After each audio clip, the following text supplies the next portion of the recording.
There's a ton of data to go over, to try to understand, to read, right? So if you are a marketer at a company, or if you are a marketing guy, you run your own agency, it's really important to do reporting. Like if you don't do reporting, people have no idea what's going on. So you need to do reports. Also, most people don't want like tons and tons of information. Maybe you have to read it, but they don't have to. So you need to make it concise and easy for them to digest. If you are a marketing company, if you're running Facebook ads for people, if you don't do this, you're going to lose your clients. Trust me, you'll lose them. So let's go into the reporting. I use a simple Word document. Every single person has been blown away at how easy and simple it is to read. I know there's all these things about making your reports look pretty and making all these documents look pretty. It doesn't matter as long as you get that information across.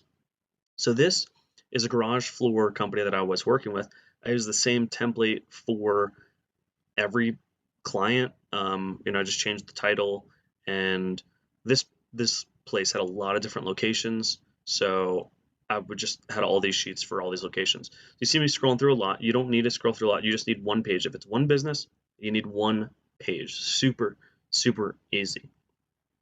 So what I like to do is I was running messenger campaign for this company, trying to get them more messages started because they were looking to do some more garage floors and they wanted to try out if they could start conversations on Facebook.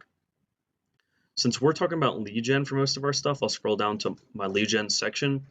We can see right here I have the title, garage floors, lead gen, goal, lead generation, and then I have overall lifetime right here. So this is the entire campaign. I'm clicking that lifetime tab just like I showed you, and I'm just pulling the numbers straight from there.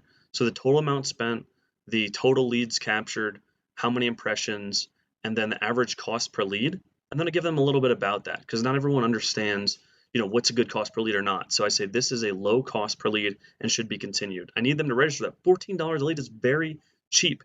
Now, if this said like $60 per lead, then I would put here, this is a high cost per lead. And I would just leave it as that. There's a high cost per lead, period. And then the last 7 days. So I look at the last 7 days and just give them the same information that's up here. The average cost per lead, you see how it's lower? So even if the overall is, for example, 60, but this last week was $13, then I would say this is a low cost per lead and should be continued.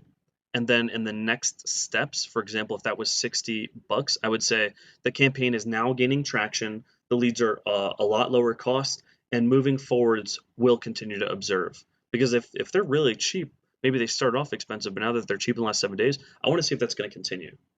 So I want to put that information there and then continue campaign as is. Obviously, this is doing really well, so I'm just continuing as is.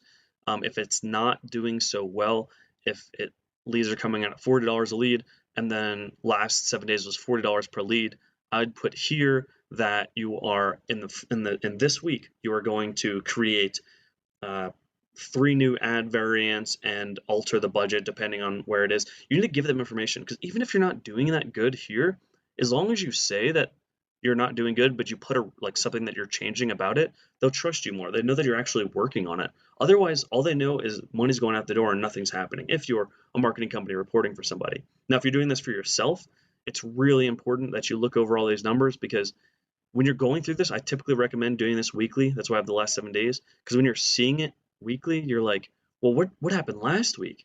Oh wait, these numbers are going up and up. I need to make some changes so that I can ensure that I'm not going to be spending more and more every week. I need to make sure these ads are as low cost per lead as possible while still getting as high a quality.